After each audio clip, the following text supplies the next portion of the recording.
Hey, everybody, welcome back to the NWA Connie Corso Show. We talk everything dogs. I'm your host, Joe.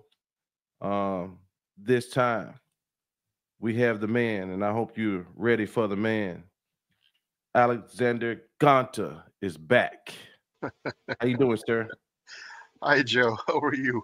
I am What good. an I am, interesting intro. Thank you. yes, sir. Yes, sir. We got to keep it a little bit spicy.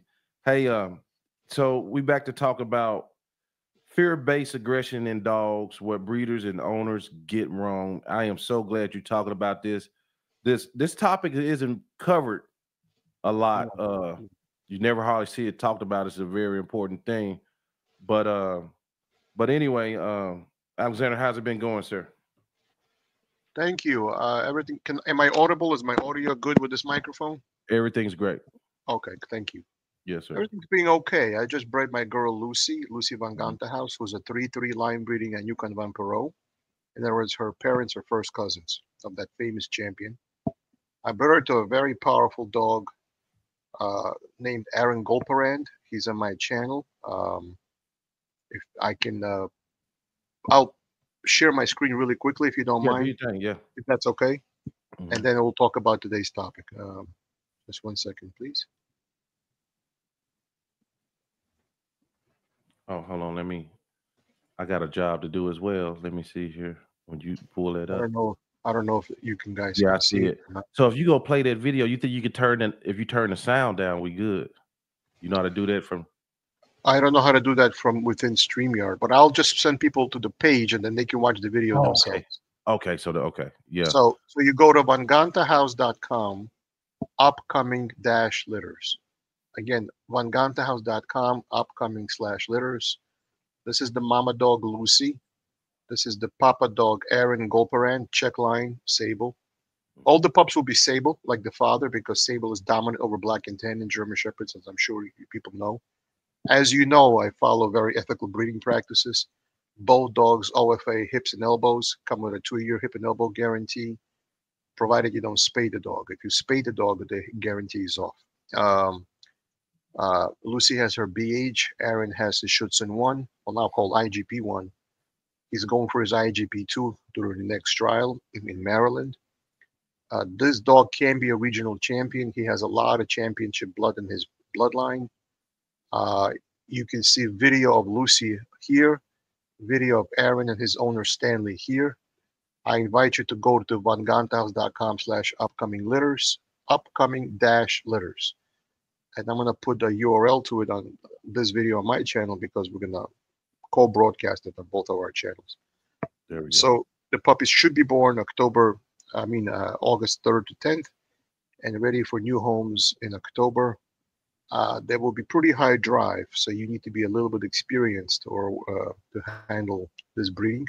Not crazy like a Malinois or anything like that, but they're not. They're more working quality than pet quality, and they will make excellent working dogs. So if you're looking for a very powerful dog, this might be a good match for you. They're going to be very affectionate, both very stable, good nerves. Something I'm going to talk about today is good nerves, and I invite you to look at this channel. Another thing I wanted to mention is that I'm now offering, let me stop sharing for a second. I'm now offering small scale web design for aspiring dog breeders or dog trainers. This will not be an extended design in WordPress. This will be more template based. But if you're just starting out and you want a website to promote your services, we can do a 5-page or 7-page website for a reasonable fee. And if people want to contact me at vangantahouse@gmail.com, Mhm. we can create a small initial site for the aspiring dog breeder and dog trainer. Bailey's here, wants some affection. Let me turn that phone off so we don't get interrupted. Sorry about that. Let me Oh, just you turn that good. You off. good. Yeah. Let me just turn So it off. there you go, So, guys. so if people are The interested in website. a basic website, nothing fancy, but if they Mhm. want basic to start them off for a reasonable fee, I can. Let me just turn this phone off. I'm sorry. I just want to Mhm.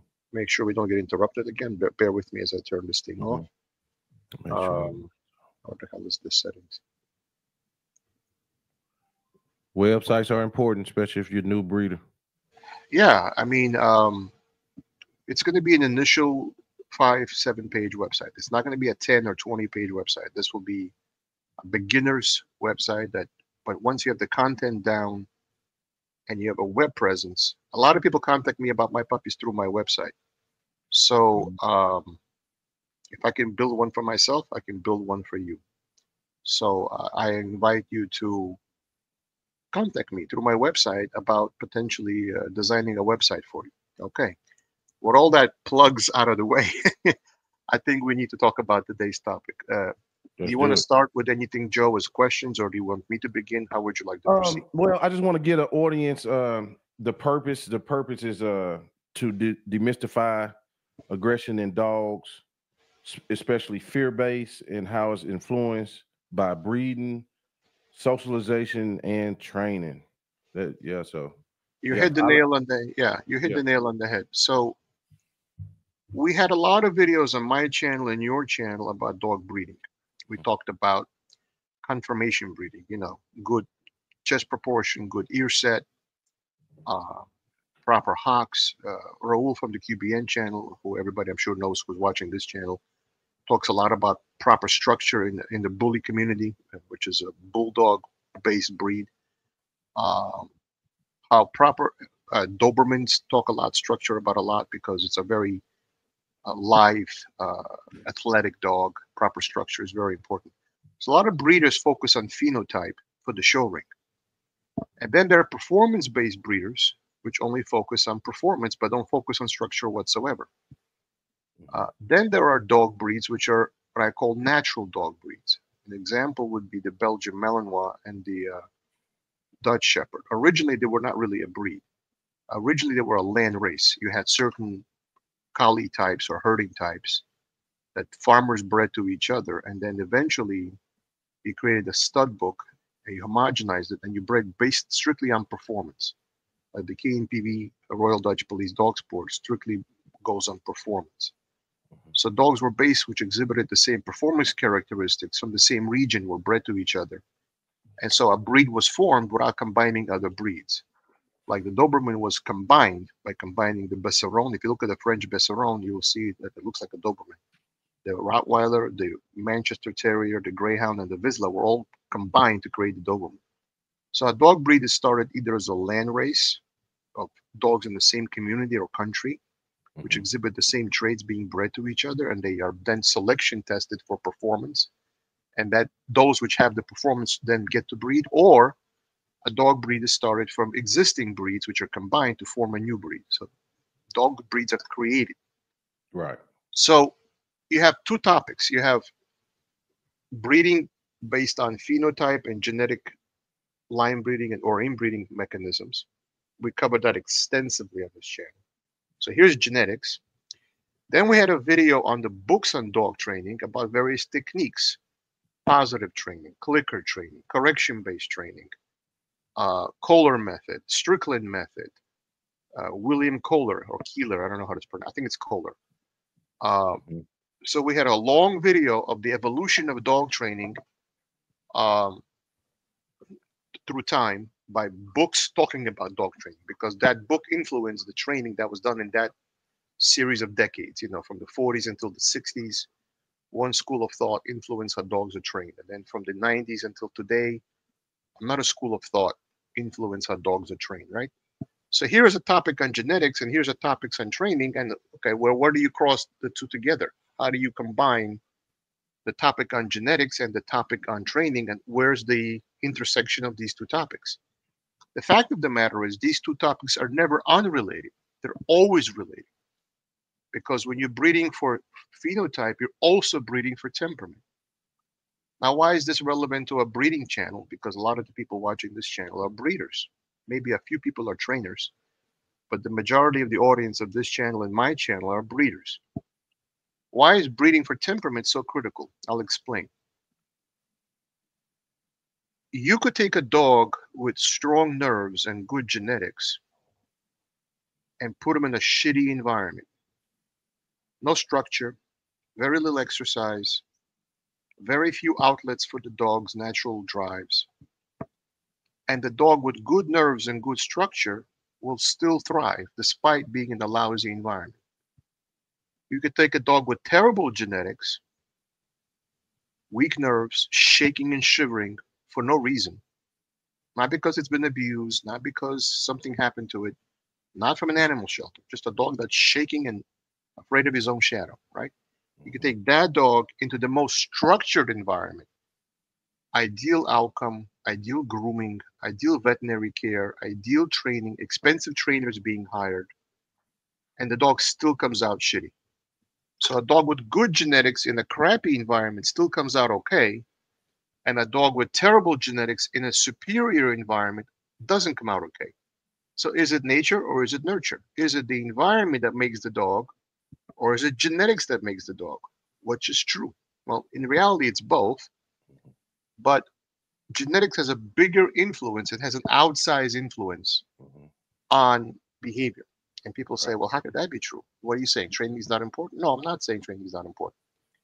But what I'm saying is think of genetics as the operating system, like Windows or Linux or Novell NetWare or VMware, whatever. It's an operating system. And then you have apps on top of the operating system. The app can crash, but the operating system is still good. So that's how you think of training versus genetics. Genetics is the operating system. It's your foundation. The training you put are the apps on top of the operating system that flow through the operating system into the hardware. That's what an operating system does. It translates the commands of the app through the operating system into the hardware. Well, this is Good not analogy. this is dogs, not computers. But Right, right. I think people in today's time, which are used to computers every day, need to think of it in those terms. Now, Mhm. so you can't train what's not there. At the Right. same time, you can't train what is there if you don't know how to train. Now, so the first thing we must talk about is two separate topics: motivation in dog training and aggression in dog training. Those are the two big topics in dog training: aggression versus motivation. First of all, let's talk about motivation and then we'll talk about aggression. In a dog, you have a certain space of motivation. Let's say this is your lowest level, this is your highest level for that dog. Now, a high drive dog is very motivated to work for you. His beginning threshold is near the bottom of the top of the range of the other threshold. And then he goes up from here. So his level is here, where the weaker dog, which is not prone to obedience, is somewhere here. So Okay. the top of the range of capability of the weak dog is the bottom of the range of the strong dog, which has been bred for competition obedience. So people say to me, well, Alex, I got a puppy on Craigslist for $850. I got a puppy from Greenfield Puppies that the Amish, the Amish community sells German Shepherds. Right. What are you saying? This is a German Shepherd and this is a German Shepherd. What are you talking about? This puppy's 2,500 and this puppy's 850. You telling me they're that different? And I'm telling you, yes, they are that different. Because when you're buying a puppy, you're not buying the puppy. People says, what? You're not buying the puppy. You're buying the pedigree of that puppy and its parents. Mhm. Because a dog will pull back on its grandfather and great grandfather as you're pushing it, and will pull on all its genes from its past to get past the point of intimidation and fear and push forward. But there has to be something to pull against. Those genetics have to be there to draw upon. Mhm. So you got a puppy from indiscriminate breeding, no genetic testing, no health testing. People put a dog like that in an animal shelter, says, oh, it'll make a great police dog because they think of a German Shepherd as a police dog. No, it will not make a great police dog. A German Shepherd is not a German Shepherd. Not every German Shepherd is the same. Not every Doberman is the same, and not every Rottweiler is the same. These three breeds, the Doberman, the Rottweiler, and the German Shepherd, and to a lesser degree the Cane Corso, these are the foundation protection breeds that are most often mentioned for protection sports and home protection. Now, there are other breeds as well, but these Mhm. three are the top three: the Doberman, the Rottweiler, and the German Shepherd. Agree. If I get a German Shepherd from police lines, or Schutzhund line as they used to be called, that's a very different dog than sheep herding lines, which only know how to herd sheep. or a dog from pet lines, which were not bred for anything specific. And they're bred to be a great pet, but they can't do bite work or police work because they're not bred for it. So when you're buying a dog from a breeder which has a specific goal, you're buying out the genetics and the pedigree of its parents and grandparents. Because how will the dog turn out like? Well, it will turn out like its parents and grandparents. That's what it'll turn out like. So when they're puppies, they're all cute and they're all very nice, very playful, and they're all nice. But if you want the dog to be a competition obedience dog, let's say, you can't buy a dog which has no parents which were competitive obedience champions and expect it to be a competitive obedience champion. You'll get it to the basics, sit down and come, but you're not going to get it to a competition level obedience. It doesn't have the drive for it. It's not built for it. But when you have a long genetic history of competition dog, from competition dog, competition dog, competition dog, your selection criteria changes what you're breeding for. The same thing is true, not just for motivation, the same thing is true of fear. A lot of dogs are fear-based aggression. Now people say, well, what is fear-based aggression? Well, I think we have to define aggression. There is a couple of different kinds of aggression. You have reactivity. People confuse reactivity with fear-based aggression. There's dominance-based aggression, and there's fear-based aggression. Those are your main three buckets of aggression. Mhm. What is the difference between reactivity and fear-based aggression? A lot of people ask me this question. Here's the difference. In aggression, the dog seeks to do harm. The attack is to cause you pain, and it Right. wants to cause you pain. It's Mhm. coming for you, and it means it. I'm gonna bite your ass, and I'm gonna cause you some pain, man. I'm Right. gonna hurt you. I'm Yeah. gonna hurt you, and I want to hurt you. That's aggression. Mhm. That's aggression. Whether it's now that's aggression. Now, reactivity is not aggression. Reactivity is a dog with poor impulse control. Here's an example.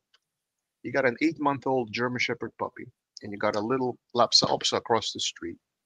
And your 8-month-old German Shepherd puppy is very friendly and goes and wants to go to that puppy because he wants to play with it. Now, the Lhasa Apso puppy sees an 8-month-old German Shepherd puppy because of the difference in size. As a gigantic dog, it feels intimidated. But in reality, it's a puppy. But to that Lhasa Apso, that's a giant dog and it's going to hurt me. Now the Lhasa Apso across the street starts barking aggressively at the German Shepherd puppy across the street. Now the German Shepherd puppy says, "Oh, you're showing me aggression. I'm going to start barking back at you." So that's reactivity aggression. It's reacting out of frustration. So you're Mhm. holding it back on the leash, not letting it go across the street. It wants to show excitement and playfulness. It's being misinterpreted. The other dog is showing aggression to him, and the dog now aggresses back. That's Mhm. not aggression for its own sake. That's aggression in response to not knowing how to contain your own impulses and your own desires. It's poor impulse control.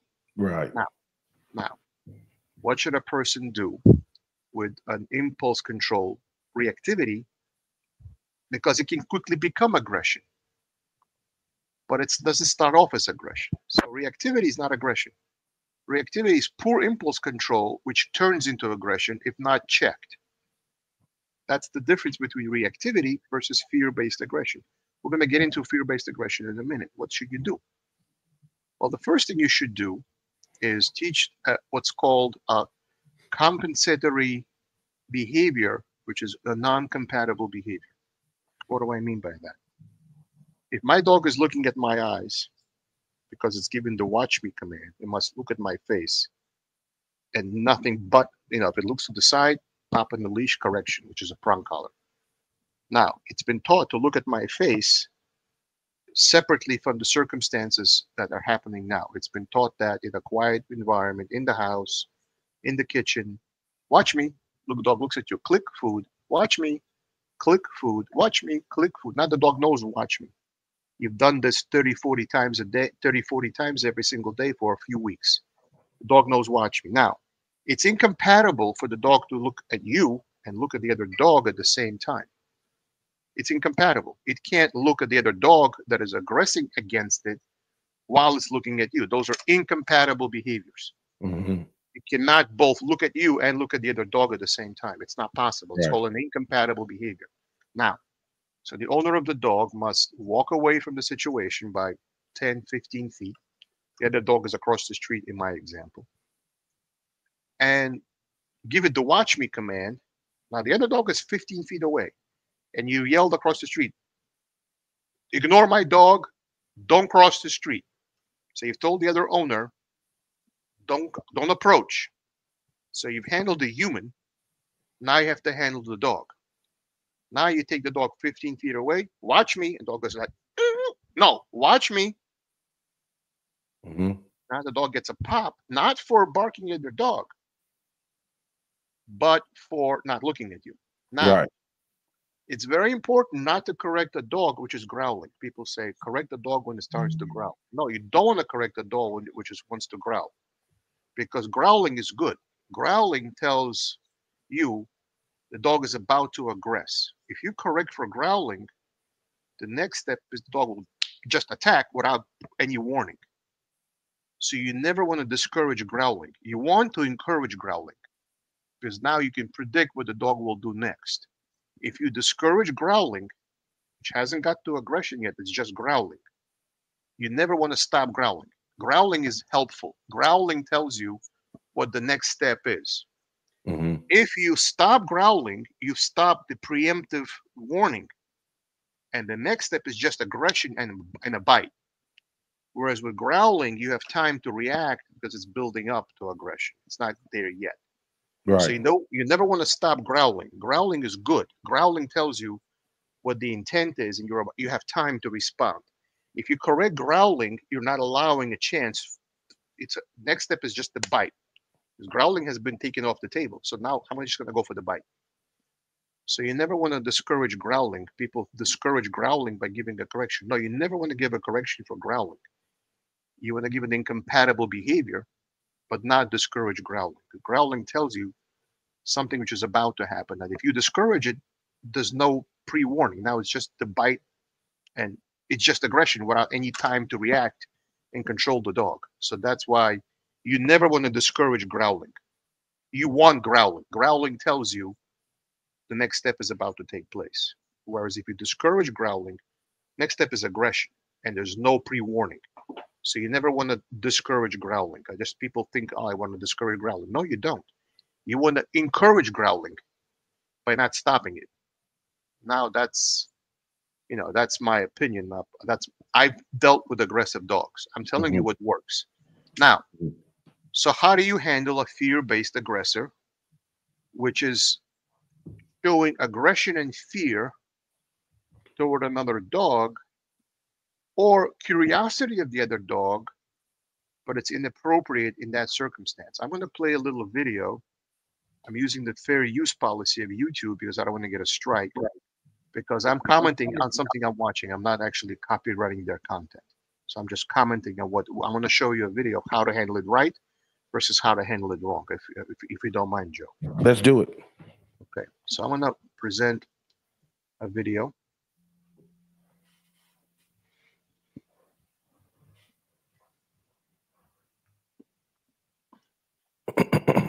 So Got it.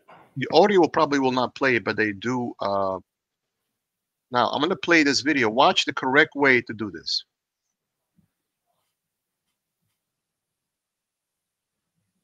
See how they're ignoring? See, they're passing each other and they're told, ignore my dog. And the person walks the other way. See that? Hmm. They passed each other without a chance for, see, person to see that? Right. Right. That's how you that let me stop sharing because Okay. that's how you handle reactivity. That's in Gotcha. fact this exact test of two dogs walking past each other and ignoring the other dog or person. That's part of the CGC test. That's part of the canine good citizen test. One of the things you do in a canine good citizen test is this exact test. You must Hmm. pass the other dog. Now, a couple of things I want you to notice, which are not obvious to the viewer. Notice the people are here and their dogs are not next to each other. The dog is on this Yeah, side of the person, not I on saw this that. side of the person. So, Hmm. so as they're walking past each other, it's not dog here and dog here. It's person here person here, their dog is on this side, and this person's dog is on this side. So they're not walking each other dog next to dog, which it can fight. They're opposite the dog on each side of the person. So you have to control where the dog is relative to your body. So that's number one. Number two, obviously, dog has to know how to heel and know the heel command independently of you walking past that person. Because if you just walk that person and you have not trained heel, the dog will not know how to behave. The dog has to have a behavior he knows that he can follow, that the dog will default to. Otherwise, he will default to his instincts. Right. Goes back to a behavior which is incompatible with aggression, because the dog knows what heel means. In this video, the dog already was taught heel, obviously. And the dog knows what heel is and isn't. And therefore, you control reactivity, first of all, by not letting the person whose dog is out of control next to your dog, which is under control, number one. Number two, your dog must know that you will not allow him to be hurt by another dog. That's a leadership problem. Let me explain. In 2001, I had a dog named Andrew.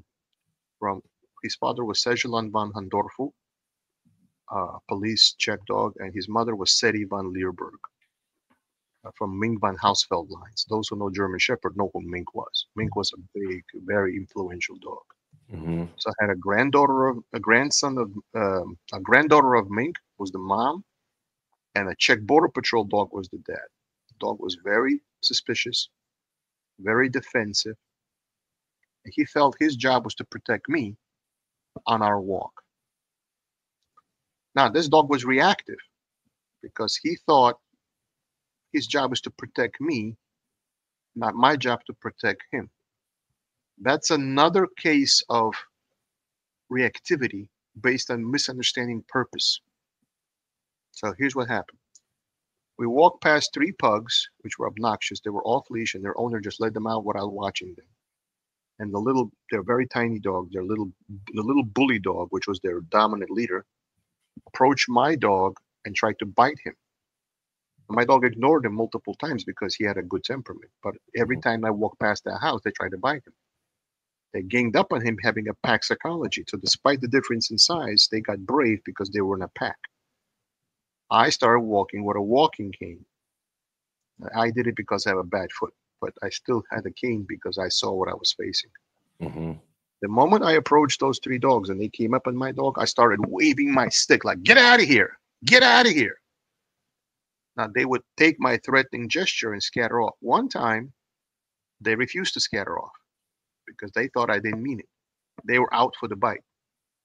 Now, guess who would get the blame? The little pug or the German Shepherd when it comes to being euthanized for a bite? The German Shepherd. The German Shepherd. But let me ask you this, Alexander. Don't you think a well-bred dog would naturally kind of want to protect his owner? Yes. But the question is, the law doesn't favor the dog. The law favors euthanizing the dog. Yeah, if you get in So any it's not trouble. about what is the right breed and the right breeding, because that's a protection-based breed. You're right. Right. The problem is the law is against a dog bite under any circumstances. Right. So we as people can say, well, this is a fear-based bite. This is an aggression-based bite. This is a need to protect the owner bite, and we can analyze it. But in the eyes of the law, a bite is a bite, and your dog will be euthanized. Yeah. So you want to keep the dog in a good position. So you want to control the outcome where, let's say, dog biting against an opponent wearing, protective equipment, like in a training field. Now the dog gets to exercise its natural instincts, but in a controlled environment. Right. Whereas in the street, that's not a controlled environment. So it's up to you to carry a walking cane and be your dog's protector. Now, if they came at the dog and bit him, I would have struck him. I would have struck him 100%. Your job is to protect your dog. So the dog thinks, what is my relationship relative to you? Who are you in his eyes? If the dog thinks his job is to protect you, you're weak in his eyes. He takes on the leadership position. But if the dog thinks you protect him, now you're strong in his eyes. He doesn't need to think as the leader. He can think as a follower. So his respect for me grew in his eyes because he saw me taking that stick and waving at them like I'm gonna beat the crap out of you if you touch my dog. Yeah, And I yeah, and I would have. So my right. point is the dog must see you as the leader that will protect him under all circumstances, and the dog will then not be fear reactive because he's protecting himself, not knowing if you'll protect him. But if the dog thinks you'll protect him, he will not be as reactive. So there's reactivity from weak nerves, which I'm going to get to. That's in other breeds, small breeds, very weak breeds.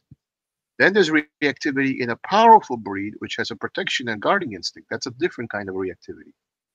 So not all reactivity is the same. Some reactivity is out of a need to protect because the genetics for protection are wired into the dog. Some reactivity is fear-based reactivity because the dog doesn't know how to respond. So it responds in fear because the best defense is an offense. So you have to understand how to read reactivity and how leadership posture affects reactivity. For example, let's say people see a jeep in the woods. The two hikers left to go photography of the birds or something, and they leave a jeep parked and they go on walking to see things. Now, the alpha male and female of that wolf pack will see that jeep. If they go toward the jeep and start biting its tires aggressively, the rest of the wolf pack will do the exact same thing as the two leader dogs, the female leader and the male leader, the alpha male and female, Hmm. and they will go attack the tires of that jeep.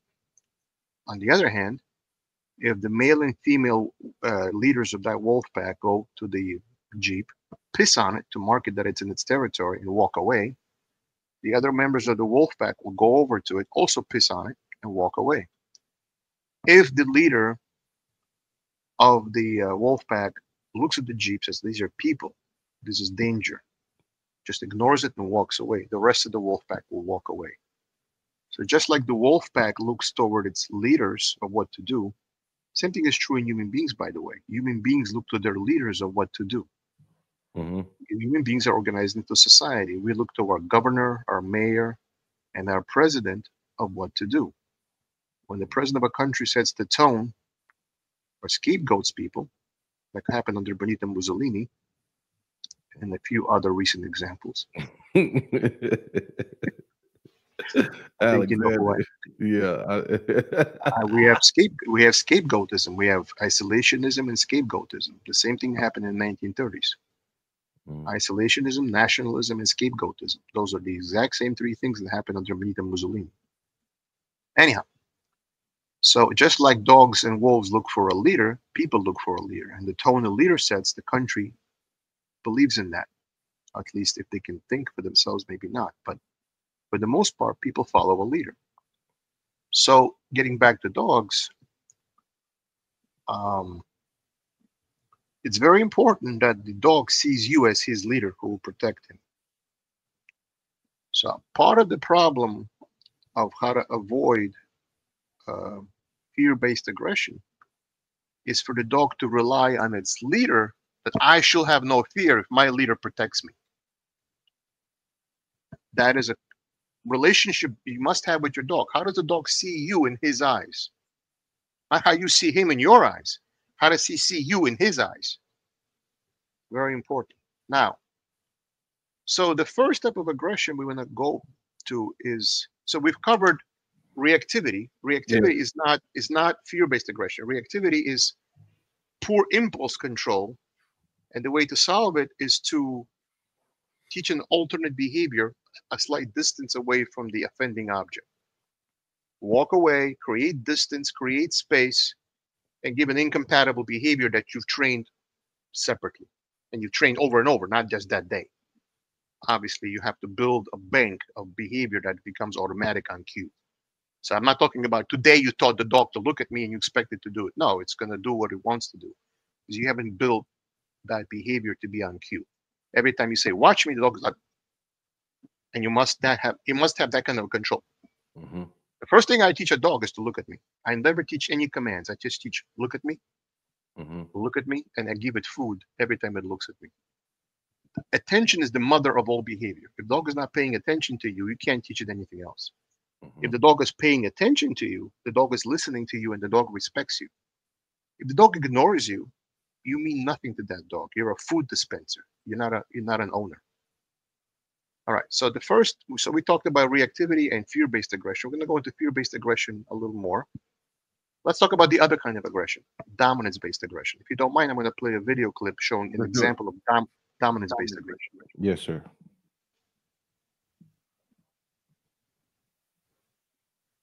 This is a clear demonstration of dominance-based aggression. Watch this video closely. Let me present this screen. For all of you guys that's out there, if you don't mind, share this video to your Facebooks, like it, go to Alexander's Von Gunter page, go over there and like it. All right, Share here's it. an example of a dog in a muzzle that is attacking a Doberman, and this is a Malinois, but the breeds are irrelevant. But the dogs are about the same size, so it's a fair fight. Watch the Malinois try to dominate the Doberman, even though he's muzzled. Watch this. See that look? See that look? Yeah. See Mm-hmm. that look when the dog was looking at him? Let me watch this carefully. Watch this right here. See that? See the dominant, he's dominating his opponent. You see how he's on top of him? Yep. Put his paw on top of him. I'm dominating you. Now watch this again. See the look? See the eyes? Yep. See the hard eyes? Look at the eyes. You see the Mm-hmm. eyes? Yes, He's sir. dominating this dog. Watch this.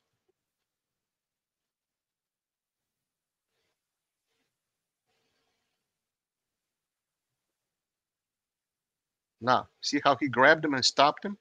Mm-hmm. That's exactly what you should do. Now, this is obviously a trainer which is experienced. I don't suggest the average person do this, but you might have to do this. Mm-hmm. So, with a dominant based dog, which is attacking out of dominance, it's actually an easier problem to solve than a dog which attacks out of fear. People says, what? Yeah. Dominance based aggression is easier to solve than fear based aggression. It really is. Mm-hmm. Because all you got to show a bully is that you're a bigger bully than him and stop it. Get in there and stop it. All the Right. dog which lacks respect and he thinks he's up here in rank, you have a bully. All you got to show him is you're going to be the bigger bully. He better submit. And that dog will respects authority. A dog which is rank driven respects a higher rank. Mm-hmm. So if you can show him that you're going to be his boss and he better comply, boy, or you're going to get what's coming to you. I'm not talking about whipping a dog. I'm not talking about that. Don't get crazy here. I'm not saying that. No, they fine. Yeah, they. Yeah, You know, we but got what a I'm hardcore audience that understands. yeah, yeah. You got to show him who's boss in a very. Mhm. See how he grabbed him? Like, stop that! And he's looking down on him, staring him down, dominating him with a hard stare. He's making eye contact. Now, with a Mhm. fearful dog, you don't want to make eye contact. You want to look sideways. But with a dominant dog, you want to stare him down, making eye contact. You're like, oh no, you don't. I'm stopping that shit, and you better comply. Mhm. So a dominant-based aggression, you know what's going to trigger it much more easily than fear-based aggression. Mhm. And it's easier to solve a dominant-based aggression dog than a fear-based aggression dog. Mhm. This was an example of dominance-based aggression. The dominant dog will respect more power than him. That's why when you have a leader who's a bully, if you bully him back, or you teach him that he's in a class of equals and not in a class of subordinates, power respects power. Strength does not follow weakness. Weakness follows strength. That's true in the military. That's true in government. That's true in organizations. That's Yep. true for All people, walks of life. Yeah. all walks of life. Yes, sir. Dominance does not respect weakness. Dominance respects dominance. And if people don't think I'm right, I'm telling you I'm right. Watch everyday interaction with men. Watch dominance in play. Hmm. It's all about dominance. Now, once you've Yeah. established dominance, you can then get to your mission. Right. Same thing with dogs. Mm. Dominance matters. Right. Now, so that was an example of dominance-based aggression. Now let's talk about fear-based aggression. In my opinion, fear-based aggression, when there was no abuse, I'm talking about if there's no history of abuse. If there's a history of abuse, you will see the dog slink down, show himself to be very subservient, wants to be as small and as subservient as possible to avoid getting hit. So a dog which has been abused and hit will show avoidance and smallness and weakness. It says, I'm sorry, master. Don't hit me no more. Don't hit me. Please, don't hit me. And he shows avoidance, wants to make no eye contact. He's subservient because he knows he's going to get hit. So a dog which is showing fear-based aggression may have been hit, may have been abused. So I'm not talking about that. I'm not talking about a dog which has been hit or abused. Hmm. So that's a very important point. So the first thing you must do with a fear-based aggression dog is build his confidence and win his trust. That's not a dog you're gonna out dominate. That's a dog you must win his trust, respect through kindness, not by force, but by kindness. You must build the confidence of that dog back up because he lacks self-confidence in his own eyes and he lacks esteem and self-respect. So you must show the dog he has to have self-respect to have respect from you through kindness, not through force. For a dominant based dog, you act with dominance against dominance. For a fear based dog, you must win his trust and his respect, not by force. So it's a very important to recognize the body language of fear and avoidance versus dominance. They're not the same. I'm going to show you a video of what a fear aggression looks like. I just showed you a video of what dominance based uh, dog looks like. Hmm. And when I show you this video, there's a woman speaking, then we're going to show the dog. Pay attention to the dog, not the woman speaking. So you Okay. probably can't hear what she's saying, but watch the dog. I don't see it yet, Alexander. Yeah. I'm about to share it. Oh, I'm about to okay, share it. gotcha. Yeah. Give me a second. I'm not that quick with it. Yeah. Yep, Now let's play the video. got it.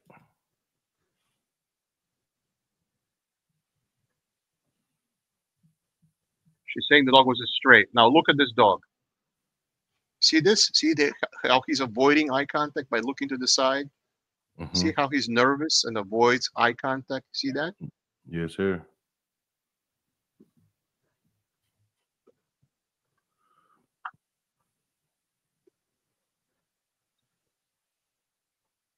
Now notice how he growls and stiffens.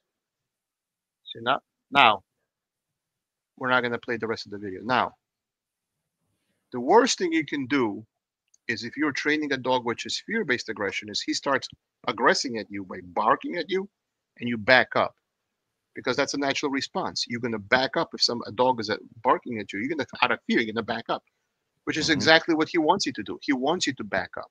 You must stand your ground. I'm like, okay, like ignore him. He's like, "Wah, wah, wah, wah." Ignore him. Stand there and ignore him.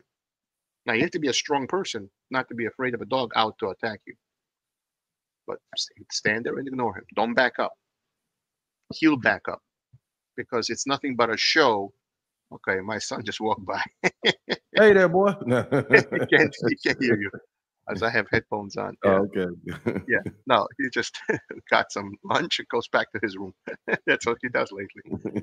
College kids. Now, anyhow, Yeah. what's up for lunch, Dad? No, I'm kidding. Yeah.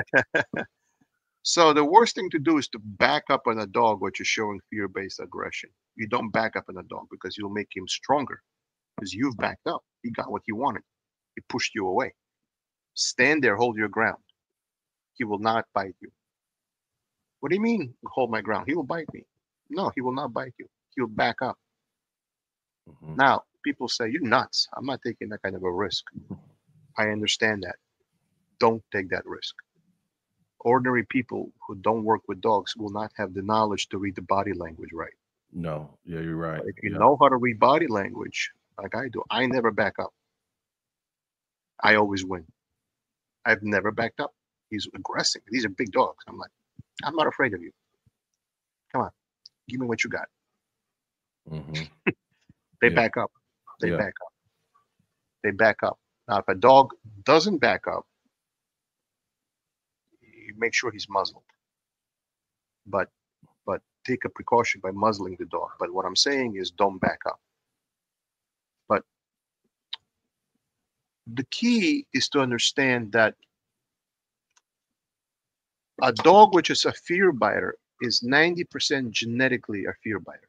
It is not environment. I'm talking a dog which was not abused. I'm not talking about a dog which was abused. Understand the difference. I'm talking about a dog which was raised as a puppy and is a fearful dog, but not was never abused. I'm not talking about a dog which was abused. So please So you, understand the you, difference. you're speaking of genetically. Genetically weak, right? Hmm. Now, how do you prevent such a dog passing its genes? You don't. You don't breed dogs like that. You just don't. Right. So you could have a dog which is poorly socialized, show aggression that can be overcome with socialization and flooding. Flooding means overexposure to everything it's afraid of, and it'll be shown like, oh, nothing to be afraid of. That's called flooding, flooding the zone. Flooding. You can have a dog which is managed. Now, a lot of vets are getting involved in dog training by medication through Prozac and other such drugs. Now, does medication have a role in handling and managing dogs? I would argue that in some cases, yes, and in some cases, no. For Okay. some situations, vets recommend castration of a male dog, saying, oh, it'll get rid of testosterone and get rid of aggression. Totally wrong. Testosterone has nothing to do with aggression.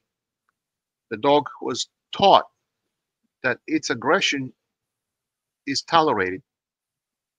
Like it gets up on the couch and growls at you, and you don't take it off the couch, and it growls at you again, and you tolerated it instead of Yeah. giving it a firm correction. Yeah. Thought it The was dog cute at the learns, time. yeah, Hmm. the dog learns that growling and biting potentially is tolerated. Now you castrate that dog, you haven't taught it anything.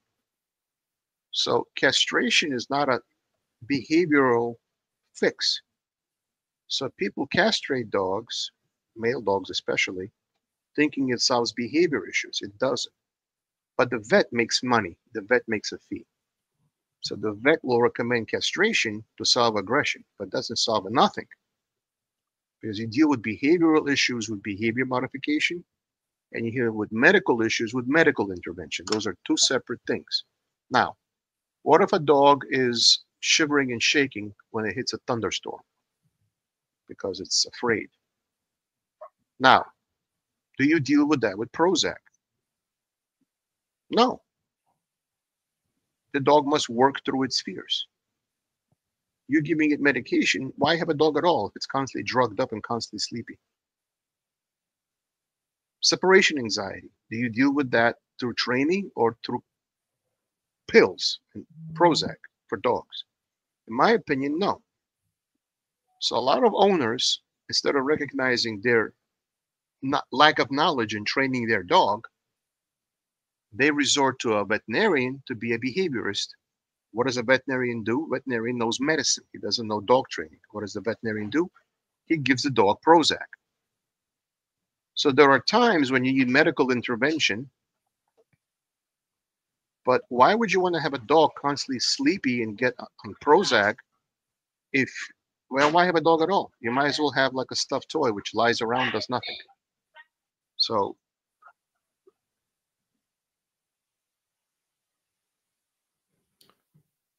my wife was talking to me. It's okay. So I just yeah, checked on my daughter as well while you was doing yeah, that. yeah. Bottom line is veterinarians mean well. I'm not saying they don't. No, they're they're medical professionals, but you have to ask yourself, had you got a puppy from the right genetics, which were bred for strength versus weakness, maybe you wouldn't be in this mess in the first place. Maybe you would have Mhm. a dog which is not needing Prozac. That's the problem with buying cheap puppies. Cheap puppies come from breeders which are producing quantity, not quality.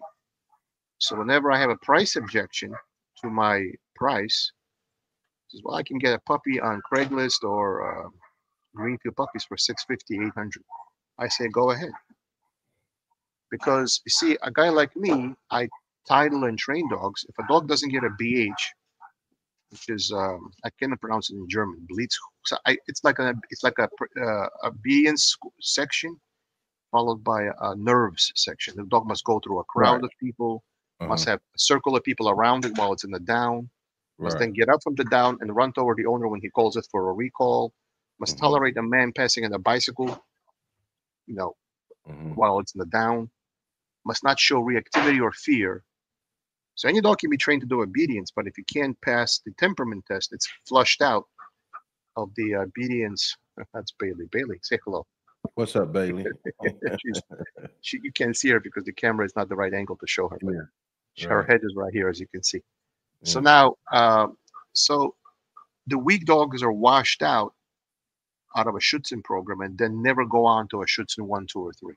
They're washed out at the BH phase. So you need a criteria of some kind, a benchmark by which you weed out the weak dogs and you get them out of the gene pool. But the pet market is focused on price above all else, thinking strong genetics don't matter. They do matter because by selection testing dogs for certain qualities and getting rid of the weak dogs, you're getting the fear aggression and fear biters out of your gene pool. Why are so many American Showline Shepherds fear biters? Because dogs were put together indiscriminately. Why are so few dogs out of Germany fear biters? Because they had to pass a Schutzen trial to get bred. So they had to get a breeding license in order to get bred. Such standards are not held in America, they're only held in Europe. So that's my position on this. What do you think, Joe? Yeah, I think you're 100% correct, but I do got a question about if you dealing with a, a dog with fear aggression, uh, and you say he slumps down.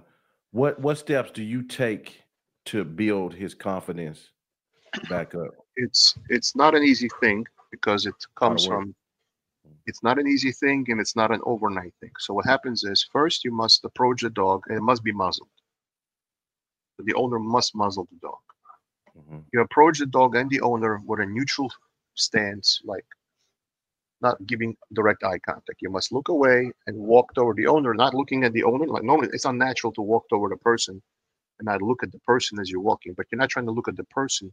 You're not trying to look at the dog. So you walk toward the person, not making eye contact. And the dog will aggress and try to bite your leg. Hopefully, it's wearing a muzzle, or it'll back up and crouch behind the owner's leg.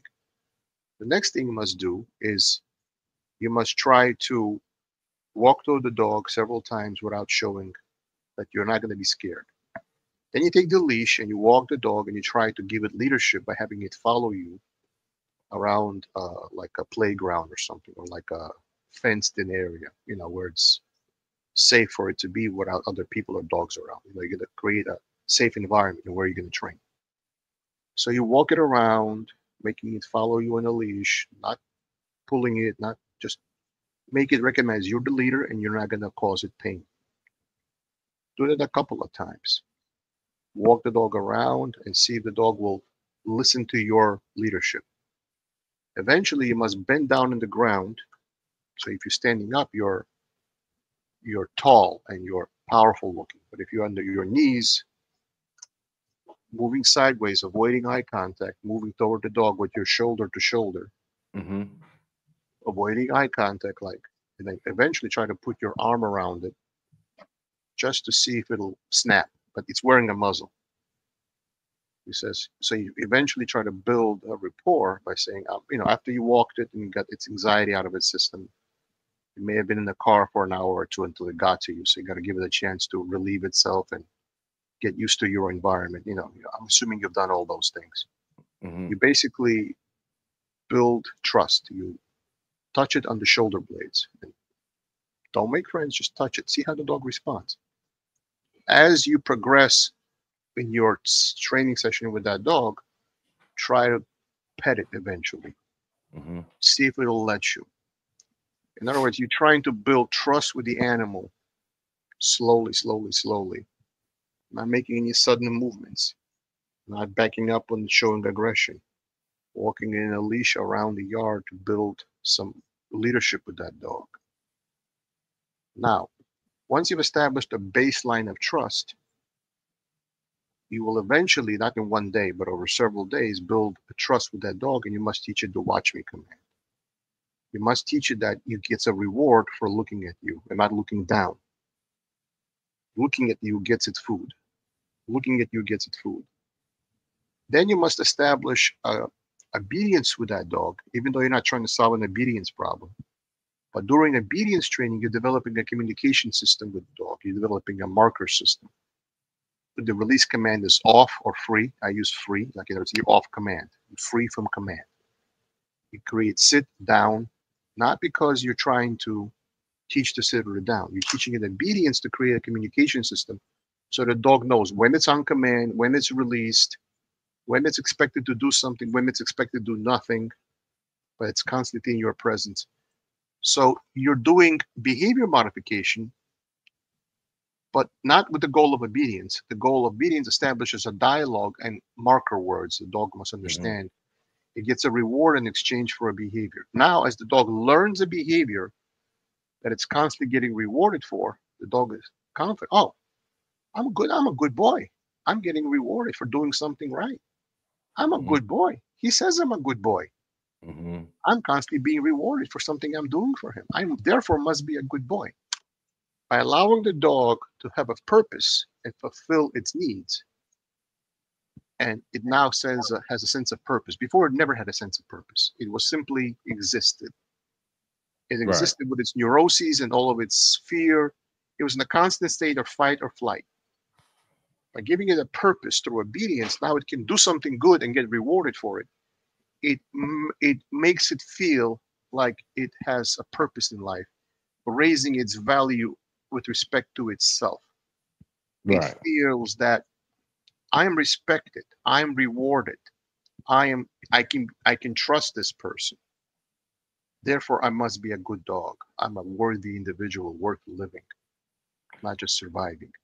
Yeah. So You you're know what? building the dog's confidence to training him, giving him a Right. chance to do right and get a reward. Hmm. That's So my approach.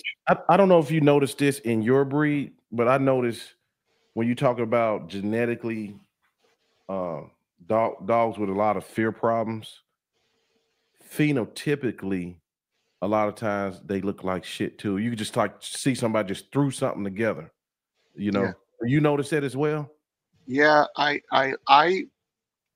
not sure if I'm right because it's hard to, I don't know everything. I really Right. don't. I can only tell you what I experience. Right. In my breed, the German Shepherd, I find that the sable dogs, and sable is dominant, not recessive. Everybody thinks the black and tan is the German Shepherd. No, actually, the original German Shepherd, Ulrich von Grafeth, was sable. Mhm. Sable has been bred out, except in Eastern Europe, in Czechoslovakia and East Germany. It made a comeback. So that's the old bold bloodlines, which are the old blood to the origin of the breed. Yeah. They retain that phenotype that the breed originally had. So they're old blood.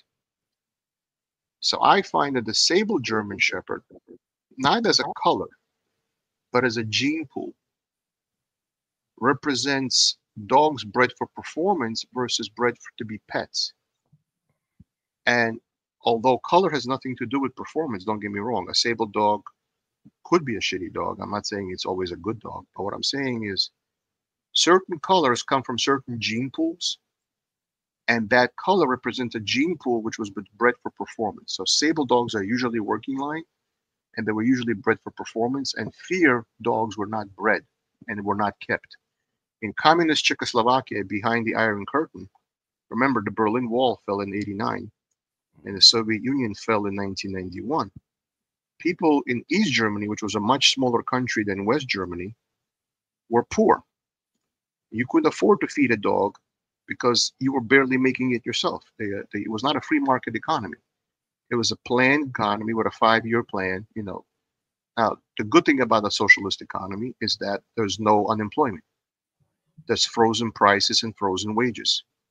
There's never inflation and there's never recession. It's always the same. There's no reset. In a capitalist economy ups and downs. Up and down. Yep. Inflation, recession, inflation, recession. And the job of the Federal Reserve is to keep the economy at full employment and without inflation. That's the job of the central bank. Now, people say, well, how does that have to do with dogs? Well, if you can't feed your family and you have to feed an animal, that animal must be a very good animal worthy of being fed. Especially if you're very, very poor and you don't have money, only very good animals will be kept because people can't afford to do otherwise. Mm-hmm. Now, what I will say, this is my experience, maybe I'm wrong, maybe I'm right, but back when there were truly East German Shepherds, now there people call themselves East German Shepherd breeders, but there's no such thing as East Germany anymore because Germany's been reunited. So how can you have an East German Shepherd breeder if there's no more East Germany? But some people make a marketing claim that, oh, we have East German Shepherds. No, you don't. You have a dog which was 5 or 6 years ago, a German Shepherd, maybe 7 generations ago. Because 1989 was what, 45 years ago? Long time ago, yeah. A long 89? time. Yeah, 89 No, would have been. no. 78 was. Wait a minute. My math bad, but no, it's not. It's probably 30 Right. something years ago. Right. What I mean Yeah. is, it's a long time ago that East Germany. Now, when I had dogs, let's say in 2000, 94 and 2000 are only 6 years apart. So the East German blood was still alive because it wasn't that long ago. So let's say we go back 25 years. I found these German dogs, me personally, I found them to be terrible dogs. They were extremely slow to mature. They were very hard to motivate. They had almost no prey drive. They were all defense drive, high suspicion. And that's where we get into nerve versus nerve threshold. So you can have a high defense drive dog, but with weak nerves or strong nerves. If the dog is high defense drive but weak nerves, that's a fear biter. If the dog is a high defense drive dog but strong nerves, that's a personal protection dog. Now, the East German dogs were exclusively high defense, very little prey drive. But to work a dog on a bite sleeve, you need prey drive to attack the equipment, not the man. Now, they were always exclusively trained through force, where the man attacks the dog and then the dog aggresses because he's been taught to react to somebody aggressing against him. It's fight or flight. And they selected from that gene pool because that's what they liked. They were like tough guys selecting tough dogs. Mm-hmm. But in my opinion, the East German dogs were thin nerved. Very few East German dogs were actually very good dogs. People talk about these dogs of old when men were men and dogs were dogs. No, these were terrible dogs. These dogs were fear biters Mm-hmm. or had extreme suspicion. They were hard to handle. Or they were extremely dominant dogs, which only were one man dogs. God forbid the wife tried to handle the dog and not the husband. He would bite her because that was a one man dog. And one man fed it. It lived outside. It didn't live as a pet. It lived in the booth, like in a barn, and was given a piece of raw meat once a week. Now look like you like a junkyard dog. Yeah, but that's how people kept dogs in Eastern Europe. Uh-huh. People Right. kept them not inside as pets. People kept them outdoors in a kennel and not inside as pets. So basically, the Czech lines originally were based on the DDR lines, but they were significantly improved by mixing in West German blood, getting their prey drive up, making them more manageable. Now, in today's time, not 15 or 20 years ago, the country of origin no longer matters. In other words, a dog from the Czech Republic and a dog from East Germany, if they call themselves that, I don't know if that's possible, but let's say somebody has a preservation breeder and they call themselves East German dog breeders. I don't know if that's actually possible, but let's say it is. Essentially, it's a gone line. It's gone. East German dogs are gone. There's really no more East German dogs. But Let's say that somebody claims they have these German dogs, for argument's sake. Now, the country of origin no longer matters. Breeders now breed for common purposes, which is success in the sport of IGP. So if I take a Czech dog and I take a West German dog, they're not different anymore. Not 10, 15 years ago, even 20 years ago, they were very different. So right now, the geographical borders of a country and how it defines that gene pool no longer matters. So you can get a dog from Czechoslovakia, but it's actually West German lines in Czechoslovakia. Now, is that a Czech dog or is that a West German dog which happens to be born in Czechoslovakia? Right. So the difference by geography in terms of producing a different product of what you're buying, in my opinion, is no longer applicable in today's time with the dogs I've seen. 20 years ago, that was not true. East German dogs were very defensive, very suspicious, very hard to handle, very dominant, one man dogs versus family dogs, and they were very hard to handle. They were more like Rottweilers. Rottweilers tend to be very stubborn, hard headed, very assertive. A Rottweiler is a very assertive dog. Yeah, yeah. You need to be a very dominant personality to handle a very high dominant personality dog. So Mhm. the East German dogs were a lot more like Rottweilers than German Shepherds, which are herding dogs. So the East German Shepherd, when it existed, in my opinion, it really no longer exists. That's my opinion. Maybe I'm wrong, but I don't feel this type really exists anymore. But the East German Shepherd was a lot more like a Rottweiler, hard-headed, stubborn, very trainable. I'm not saying they were not trainable, but trainable through different methods than what you use today. Now, if bred wrong, you have a dog with high suspicion, high dominance, and weak nerves. You got a problem on your hands, baby. You got an aggressive, dominant, hard-headed dog, which is going to bite somebody. So Mhm. that's what I'm saying. When a breeder breeds a dog, especially if a certain line of dogs come out of a certain country during a certain time in history, you have to breed the right dogs with the right temperament.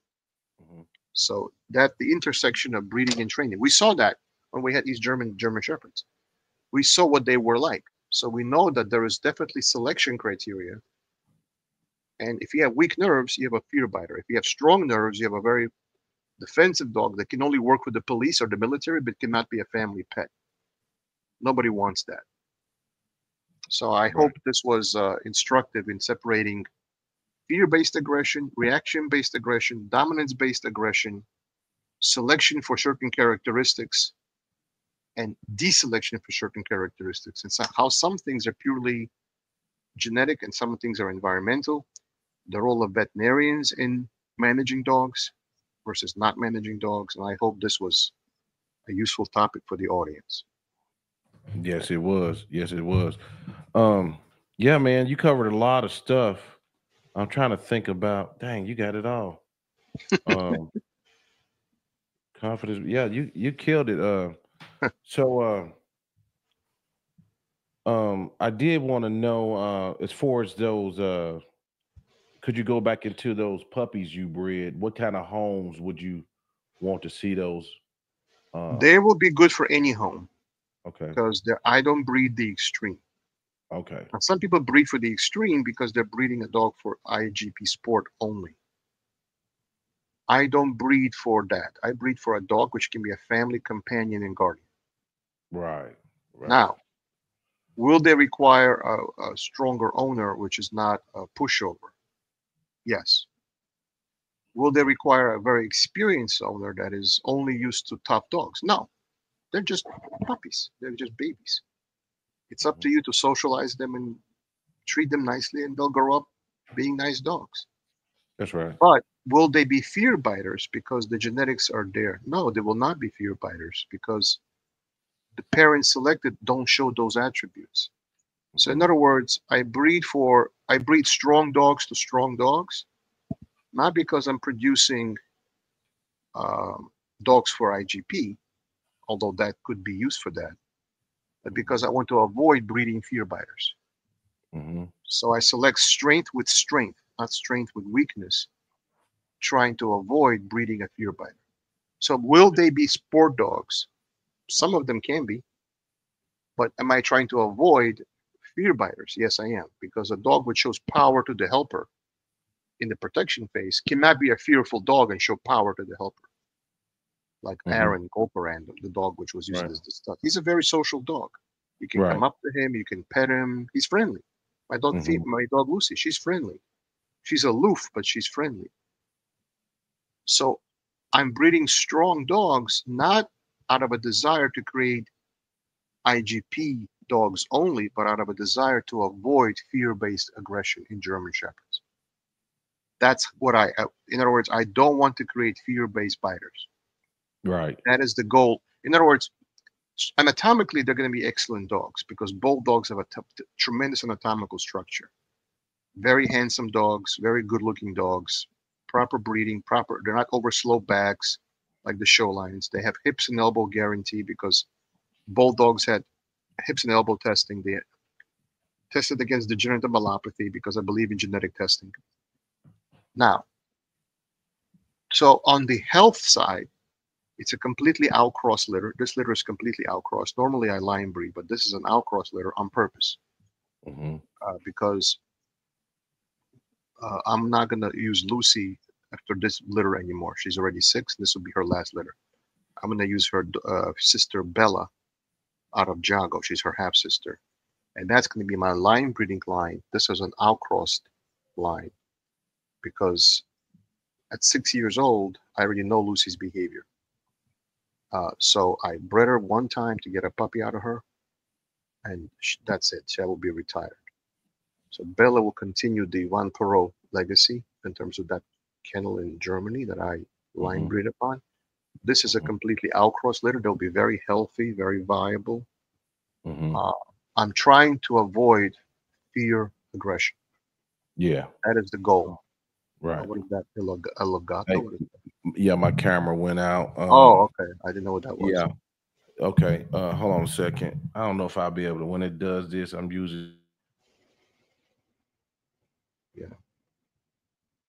So, guys, while Joe gets his camera back, I wanted to explain that as a good breeder, your job is to breed for temperament. You want to okay. breed for dogs which Yeah. are not fear biters, not showing weak nerves, dogs which are social and safe around kids, dogs which are uh, biddable. They want to please their owner, dogs Right. which have a history of competition obedience medals because they will exhibit those characteristics. Dogs which have a good nose to tracking because they can be used for search and rescue.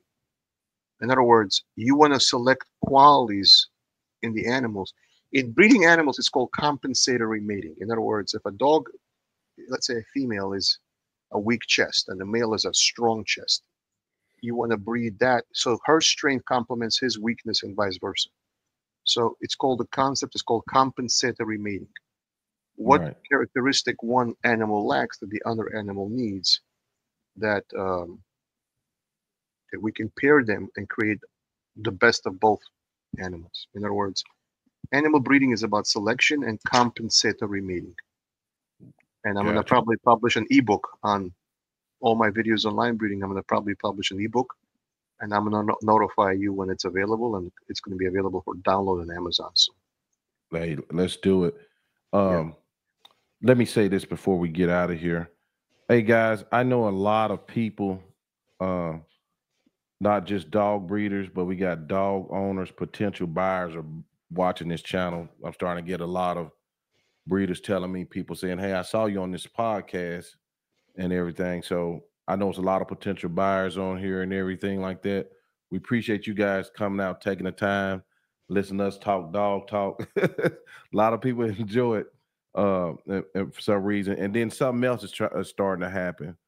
We're starting to get topics thrown at us from breeders of high merit, uh, ethical breeders 20, 30 years in. They just don't want to come online and then they're asking us to take care of topics. And this wasn't a topic that they wanted talk about amongst everything. So I'm glad Alexander brought this one just on his own merit, that said something because breeders who've been doing this a while said we want to hear more about that stuff. So they kind of counting on us. We one of the few channels, my channel, Alexander, you got QBN, a few other channels that really goes into dog talk, and people can hear the uncut truth, not a lot of shenanigans and salesy stuff. We have to support our businesses and things like this, because just like doing this stuff costs money. Apps, putting it together nicely and trying to present it before the world. But I Video want to make equipment costs money. Editing equipment costs money. Yeah, editing. Yeah, we got editors. Yeah, because mhm, we can't sit in front of a screen all day and edit. It takes too long. So we had right, to send it off, get it edited. right. That costs money. If you know anything about editing, that costs money. And Yep. another thing, I like to thank the members that pay that $5 a month. This money doesn't go in my pocket. It go right back into this program that's uh geared to breeders, dog lovers, trainers, everybody. So I Alexander, also it's sell been NuVet vitamins like you do. If people go on my channel and yeah, buy some yeah, vitamins, it'll do a world of good for your dog to hmm get them vitamins. But at the same time, you're helping to support content creators like us, which have vitamins. I mean, we're not asking you right, to do something, you know, take money out of your pocket and give it to us. We're asking you to buy vitamins, and yeah, yeah, we get a little commission out of it. But yeah, support the people who support you and the dog yeah, and community. yeah, because a lot of times on social media, Alexander, they see these dogs with these fad colors and things like that, and they think we just making like bukus of money off these No, I dogs, and haven't been paid by YouTube even once yet. So, yeah, yeah, yeah. so The little money YouTube pay me, I put it right back in here to pay for stuff. right, So, right. we need to, and then too, I've been hearing a lot of talk about YouTube this, YouTube that, YouTube dog man. But look at here, the smaller channels don't get the notoriety for the subjects we do, the seriousness of the subjects. I've seen guys try to come up off other breeders just because they're not online. A Facebook is problematic. You think YouTube? You see some of the stuff on YouTube? Got a lot of Facebook clowns, Instagram clowns, quick little want to keep you in the novice lane, and the Right. TikTok crowd. We have to break over into those avenues, try to get our content, the serious more content over Right. into those areas. So we depending on y'all to share our stuff, to subscribe to our channels, all that good stuff. Alexander, I'm gonna let you close. I talk too much. Well, thank you and your audience. This is a very intelligent audience of dog lovers, dog trainers, and dog breeders. I welcome you to watch this podcast on Joe's channel. I'm going to simulcast it to my audience on my channel. Come on my channel, come on Joe's channel, leave a comment, uh, check out some of the marketing we do with our vendors that we hmm bring to you. Yeah. We Shout wouldn't out bring Texas you, Truck. Yeah. yeah, we wouldn't give you things we don't believe in. I'm not hmm going to sully my name with something I don't believe in. I That's believe in being right. Yeah. very ethical, and I'm not going to give you something that I don't use myself because I just want to make, I don't know, $30. I'm Right. not going Yeah. to sully my name for $30. God knows No. I spend more than No. $30 in my life. Yeah. So what I'm Yeah. saying is, but it's a community, and it takes people to make this community work. So listen to our advice. That 5 second flashy dog doing focus healing with its neck straight up, that looks all sexy and everything, but that's not the dog you live with every day. So that That's right. TikTok video you see with a dog, usually a Malinois, with its neck straight up doing fancy healing, yeah, that looks nice, but that's not about living with everyday dogs in your life. This show is more about everyday life with dogs as a dog owner, a dog lover, or a trainer or a breeder. This is real life with dogs, not some fancy schmancy circus tricks, which look hmm nice, but that's entertainment value. It's not hmm knowledge. We're giving you Right. knowledge, and we hope you Yeah. appreciate it. Yes. Yes, sir. All right, man. All right. Well, thank you again, Alexander. We'll see you the next one. Thank you. Thank you now. All right. Thank you. All right. Thank you. All right, guys. Next time. Thank you.